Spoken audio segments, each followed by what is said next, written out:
Hello everyone, एक बार फिर स्वागत है आप सभी का अपने यूट्यूब चैनल पर। तो फ्रेंड्स, जैसा कि आप थंबनेल पे देख ही चुके हो, आज की इस वीडियो में हम डिस्कस करेंगे जियोग्राफी के कुछ इंपॉर्टेंट क्वेश्चंस जो मेरे आपको आगामी HPPSC शिमला के GBT commission, SI conductor, JOIT post को 965, पंचायत ऑडिटर, पंचायत सचिव और वेरियस एग्ज़ाम जो पटवारी वगैरह के जो जितने भी एग्ज़ाम आगामी इसमें में आने वाले हैं, उन सभी एग्ज़ाम में ये क्वेश्चन जो होंगे वो आपको काफ़ी हेल्पफुल साबित होंगे। तो फ्रेंड्स, आपने करना क्या है, इन क्वेश्चंस के शॉर्ट फॉर्म में नोट्स ज़रूर बना लेने हैं, क्योंकि रिवीजन के टाइम ये क्वेश्चंस आपको काफ़ी हेल्पफुल साबित होंगे।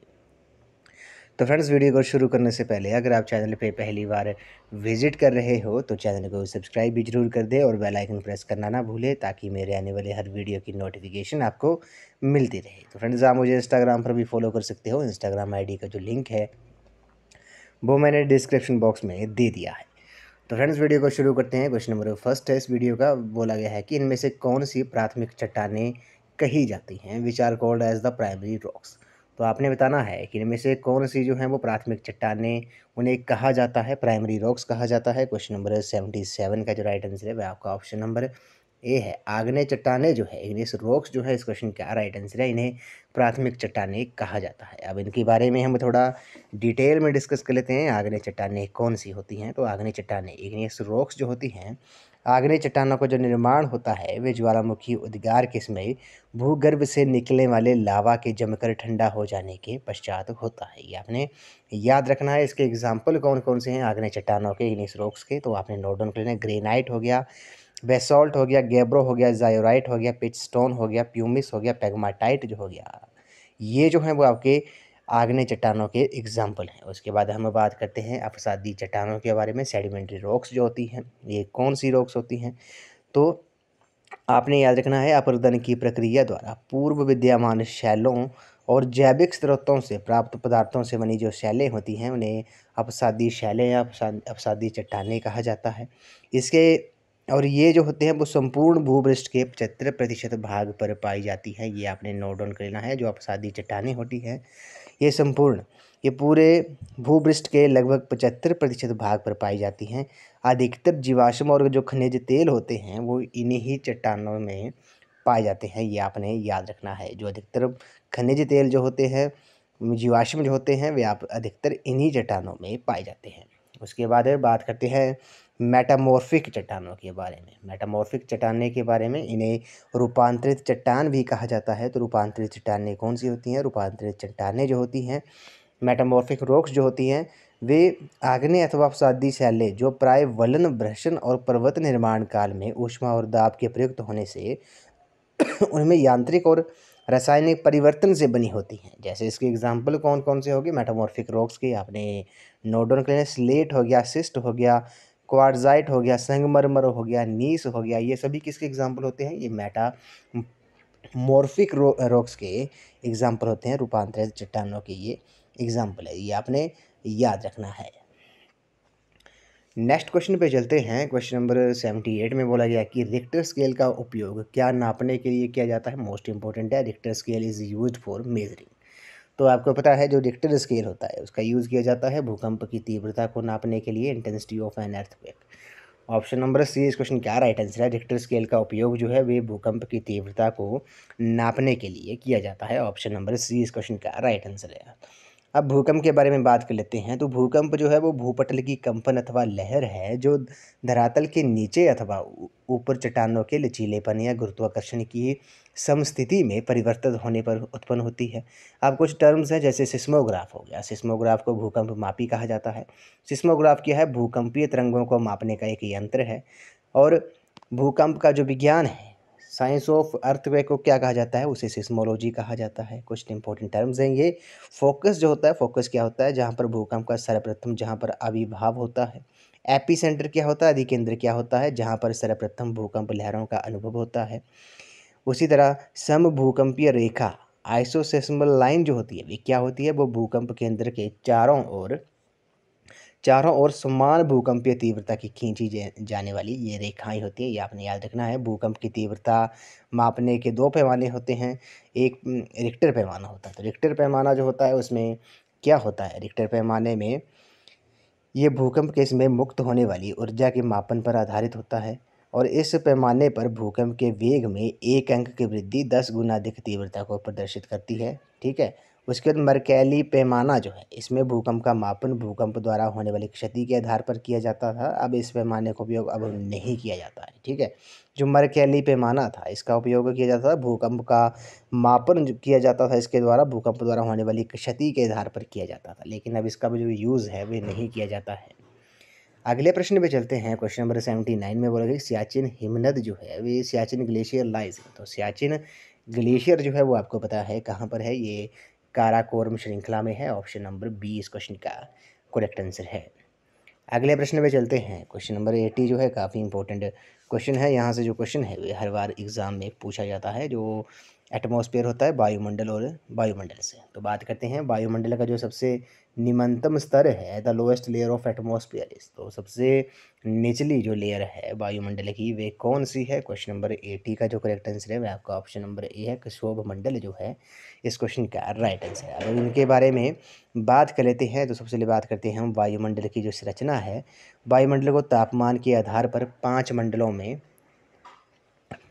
में डिवाइड किया गया, विभाजित किया गया है। अब कौन कौन से हैं वो आपको बताया। क्षोभ मंडल हो गया, समताप मंडल हो गया, मध्य मंडल हो गया, आयन मंडल हो गया और बाह्य मंडल हो गया। इनके बारे में एक बार डिस्कस कर लेते हैं। बात करते हैं सबसे पहले क्षोभ मंडल के बारे में। तो क्षोभ मंडल में क्या होता है? क्षोभ मंडल जो है वो सबसे निचली परत है वायुमंडल की, आपको पता है। इस परत की जो ऊंचाई है वो भूमध्य रेखा पर 16 किलोमीटर और ध्रुवों पर 8 किलोमीटर है। क्षोभ मंडल में समस्त मौसमी परिवर्तन होते हैं, जिस कारण इसे परिवर्तन मंडल भी कहा जाता है। इस परत में प्रत्येक 165 मीटर की ऊंचाई पर जाने पर 1 डिग्री सेल्सियस तापमान का जो होता है वो डिक्रीज होता है, ह्रास होता है, जिसे तापमान की सामान्य ह्रास दर कहा जाता है। ये आपने याद रखना है। तो परिवर्तन मंडल किसे कहा जाता है? क्षोभ मंडल को कहा जाता है। उसके बाद हम बात करते हैं समताप मंडल के बारे में। तो समताप मंडल जो है क्षोभ मंडल के ऊपर स्थित परत जो भूमध्य रेखा के ऊपर लगभग 18 किलोमीटर और ध्रुवों पर 50 किलोमीटर तक होती है, उसे समताप मंडल कहा जाता है। इस परत के निचले भाग में तापमान जो है वो स्थिर रहता है, कांस्टेंट रहता है, इसलिए इसे समताप मंडल कहा जाता है। ये मौसम संबंधी घटनाओं से मुक्त है, इसलिए वायुयान की उड़ान के लिए ये आदर्श परत है। तो जो एरोप्लेन्स वगैरह उड़ते हैं तो वे किस परत में उड़ते हैं ये भी आपको पता होगा, ये समताप मंडल में उड़ते हैं। क्यों क्यों उड़ते हैं वहाँ पे? क्योंकि ये जो मंडल है, ये समताप मंडल जो है ये मौसमी संबंधी घटनाओं से मुक्त है। इस मंडल में 15 से 35 किलोमीटर के बीच ओजोन गैस पाई जाती है, जो पराबैंगनी किरणें अल्ट्रावायलेट रेज का अवशोषण करती है। ये आपने याद रखना है। बात करते हैं उसके बाद हम मध्य मंडल के बारे में। उसके बाद जो परत आती है वो मध्य मंडल आती है। मध्य मंडल का जो विस्तार है वे सागर तल से 50 से 80 किलोमीटर की ऊंचाई तक पाया जाता है। इस मंडल में ऊंचाई के साथ तापमान में पुनः गिरावट होने लगती है। उसके बाद बात करते हैं आयन मंडल के बारे में। आयन मंडल में क्या होता है? पृथ्वी सतह से 80 से 640 किलोमीटर की ऊंचाई तक आयन मंडल पाया जाता है। आयन मंडल में ऊंचाई के साथ इस मंडल में तापमान में क्या होता है? तापमान इंक्रीज होता है, टेम्परेचर वृद्धि होती है। यहाँ पर विद्युत चुंबकीय कण पाए जाते हैं तथा रेडियो तरंगों का परावर्तन होता है। किसमें? वो होता है आपका आयन मंडल में। उसी तरह बात करते हैं वायुमंडल के बारे में, जिसे एग्जोस्फीयर कहा जाता है। एग्जोस्फीयर जो ये सबसे बाहरली परत है, 5वीं परत है। आयन मंडल में क्या होता है? आयन मंडल के ऊपर वायुमंडल की सबसे ऊपरी परत को वायुमंडल कहा जाता है, एग्जोस्फीयर कहा जाता है। और यहाँ पर हाइड्रोजन और हीलियम गैसों की जो है वो प्रधानता है। किसमें? वो है आपकी एग्जोस्फीयर में। ये आपने याद रखना है। तो वायुमंडल में कुल कितनी परतें हैं? वो 5 परतें हैं। ये हमने डिटेल में डिस्कस कर लिया। वायुमंडल में जो गैसों की मात्रा है वो भी आपको पता होना चाहिए। सबसे ज़्यादा जो गैस पाई जाती है वो नाइट्रोजन पाई जाती है। कितनी पाई जाती है? 78.084% पाई जाती है। ऑक्सीजन जो है 20.99% पाई जाती है। उसके बाद आर्गन पाई जाती है 0.932। कार्बन डाइऑक्साइड जो है 0.03 पाई जाती है। उसके बाद नियोन जो है वो 0.0018 पाई जाती है। हीलियम जो है वो 0.0005 पाई जाती है। जिनोन जो है वो 0.00087% जो है वो पाई जाती है। तो सबसे ज़्यादा जो पाई जाती है वो आपकी कौन सी गैस पाई जाती है? वो आपकी नाइट्रोजन के बाद ऑक्सीजन और ऑक्सीजन के बाद आर्गन। नेक्स्ट क्वेश्चन पे चलते हैं। क्वेश्चन नंबर 81 में बोला गया कि सामान्यतः किस ऊंचाई पर पक्षाभ मेघ पाए जाते हैं? Cirrus clouds are generally found at the height of. तो पक्षाभ मेघ जो होते हैं वे कितनी ऊंचाई तक पाए जाते हैं, तो ये 6 से 12 किलोमीटर की ऊंचाई पर पाए जाते हैं। ऑप्शन नंबर ए इस क्वेश्चन का राइट आंसर है। बादलों के बारे में आपको पता होगा, बादल जो होते हैं, बादल हवा के रुदोषम प्रक्रिया द्वारा ठंडा होने पर उसके तापमान के उसांक से नीचे गिरने से बनते हैं, ये आपने याद रखना है। वर्षा वाला जो मेघ होता है उसे वर्षा स्तरीय कहा जाता है। मोती की माला मेघ जो है वो पक्षाव मेघ होते हैं। गोभी के फूल के समान मेघ जो होते हैं वो कपासी मेघ होते हैं। भूमध्य रेखीय प्रदेश में दिखने वाला जो मेघ होता है वो कपासीय वर्षा होता है, ये आपने याद रखना है।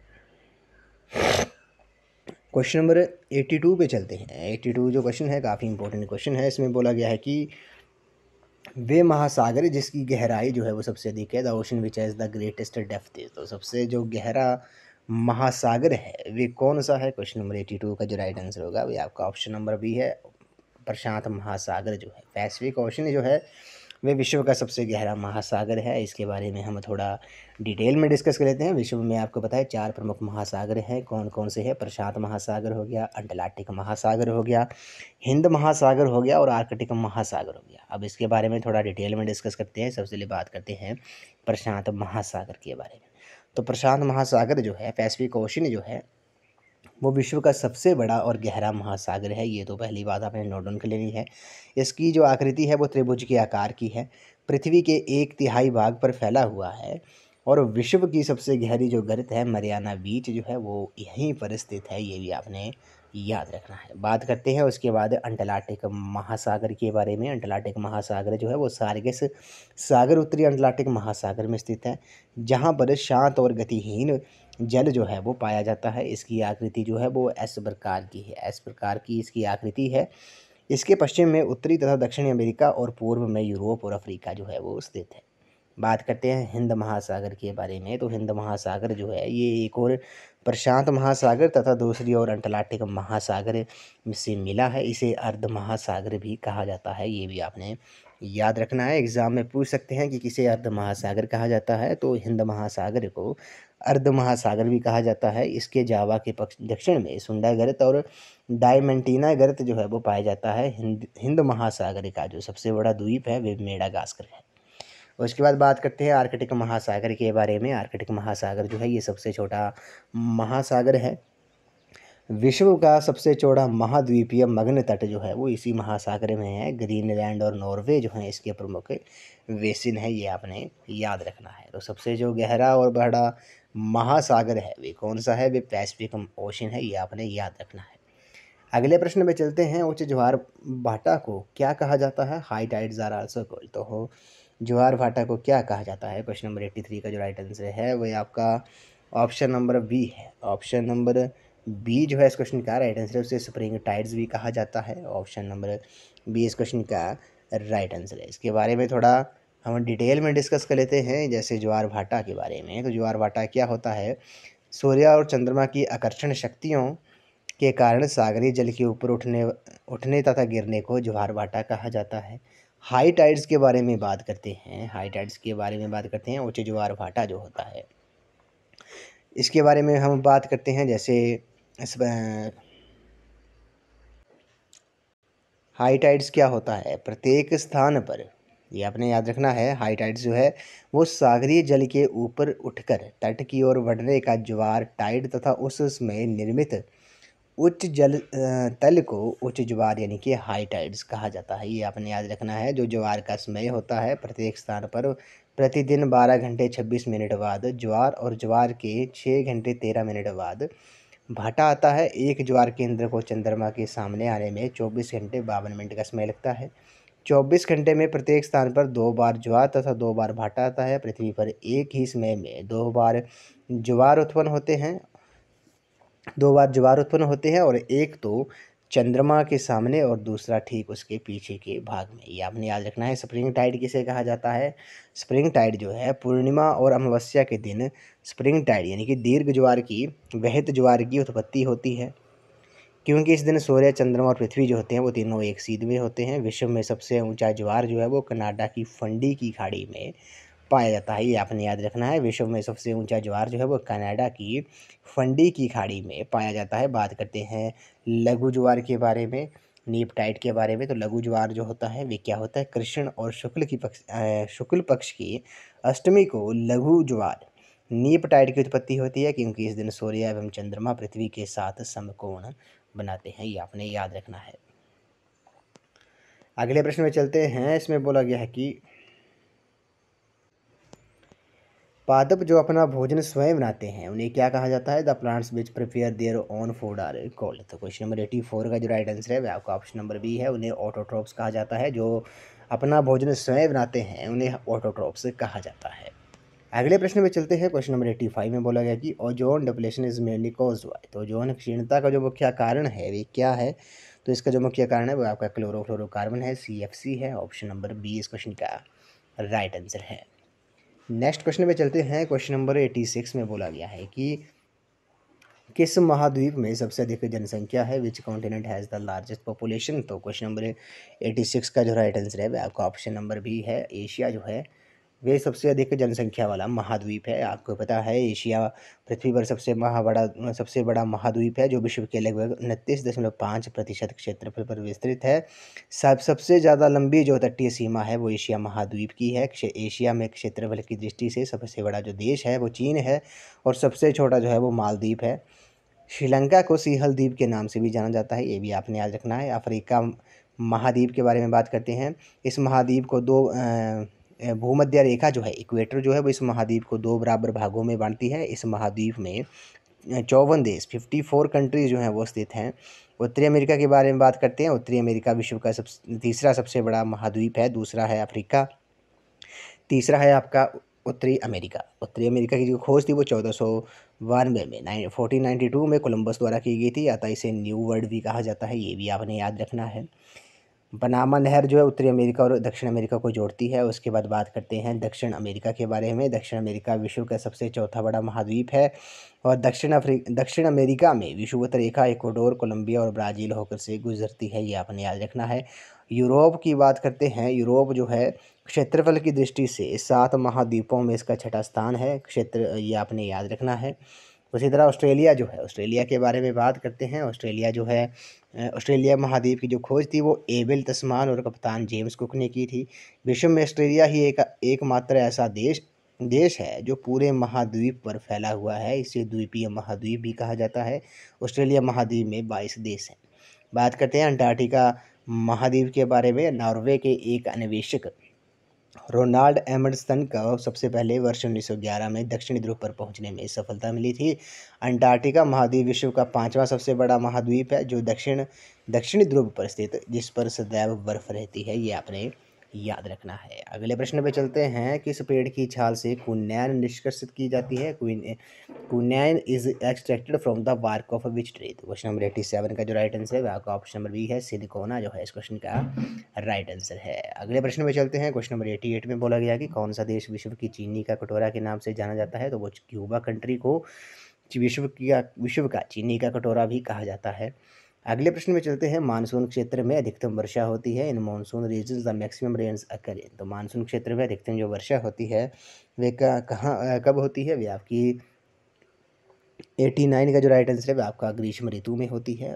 नेक्स्ट क्वेश्चन पे चलते हैं। न्यूजीलैंड की राजधानी का नाम क्या है, द कैपिटल ऑफ न्यूजीलैंड। तो वेलिंगटन जो है वो न्यूजीलैंड की कैपिटल है। नेक्स्ट क्वेश्चन पे चलते हैं। भारत के सबसे उत्तरी बिंदु पर सूरज की किरणें हमेशा कैसी होती है। At the northern most point of India the rays of the sun are always. तो आपको पता है वहाँ पर जो सूरज की किरणें होती हैं वे तिरछी होती हैं। क्वेश्चन नंबर 92 पे चलते हैं। हिमालय की जो रानी है वे किसे कहा जाता है, the queen of Himalayas is. तो क्वेश्चन नंबर 92 का जो राइट आंसर है वह आपका ऑप्शन नंबर बी है, कंचनजंगा को हिमालय की रानी कहा जाता है। क्वेश्चन नंबर 93 पे चलते हैं। इसमें बोला गया है कि अरब सागर में कौन सी नदी गिरती है। तो आपने बताना कि अरब सागर में कौन सी नदी गिरती है, तो नर्मदा जो है वो अरब सागर में गिरती है। अगले प्रश्न में चलते हैं। सबसे अधिक उपजाऊ मिट्टी कौन सी है, विच सॉइल इज मोस्ट फर्टाइल। तो क्वेश्चन नंबर 94 का जो राइट आंसर है वह आपका ऑप्शन नंबर डी है, जलोढ़ मिट्टी जो है इस क्वेश्चन का राइट आंसर है। अगले प्रश्न में चलते हैं। भारत में हीरा खदानें कहाँ स्थित है। Diamond mines in India are located in. तो ये आपको पता है ये मध्य प्रदेश में है, ऑप्शन नंबर बी इस क्वेश्चन का राइट आंसर है। नेक्स्ट क्वेश्चन में चलते हैं। भारत में कॉफ़ी उत्पादन में जो अग्रणी राज्य है वे कौन सा है, तो वही कर्नाटक है। अगर वर्ल्ड का पूछा जाए तो वर्ल्ड की जो कंट्री है जो सबसे बड़ी कॉफ़ी उत्पादन में अग्रणी है, तो वो आपकी ब्राज़ील है। ये भी आपने नोट डाउन कर लेना है। इस वीडियो का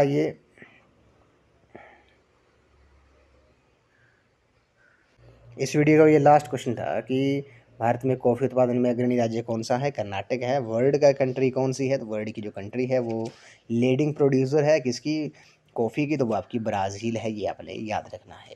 तो फ्रेंड्स आज की इस वीडियो में बस इतना ही। आज हमने जियोग्राफी के कुछ इंपॉर्टेंट क्वेश्चन डिस्कस किए जो मेरे लिए आपको आगामी HPPSC शिमला के JVT commission, SI conductor, JYT post code 965, panchayat auditor, panchayat secretary, panchayat auditor और वेरियस एग्ज़ाम जो आने वाले समय में कंडक्ट किए जाने हैं, जैसे HP पुलिस कांस्टेबल हो गया, पटवारी हो गया, इन सभी एग्ज़ाम में ये क्वेश्चंस आपको काफ़ी हेल्पफुल साबित होंगे। तो फ्रेंड्स आपने इन क्वेश्चंस के शॉर्ट फॉर्म में नोट्स जो हैं वो ज़रूर बना लेने हैं, क्योंकि रिवीजन के टाइम ये क्वेश्चंस आपको काफ़ी हेल्पफुल साबित होंगे। तो फ्रेंड्स आई होप आपको ये वीडियो पसंद आई होगी। तो वीडियो को लाइक शेयर एंड कमेंट जरूर कर दें, चैनल को सब्सक्राइब भी जरूर कर दें, बेल आइकन प्रेस करना ना भूलें, ताकि मेरे आने वाली हर वीडियो की नोटिफिकेशन आपको मिलती रही। तो फ्रेंड्स आप मुझे इंस्टाग्राम पर भी फॉलो कर सकते हो। इंस्टाग्राम ID का जो लिंक है वो मैंने डिस्क्रिप्शन बॉक्स में दे दिया है। तो फ्रेंड्स आज की इस वीडियो में बस इतना ही। तो थैंक यू फ्रेंड्स।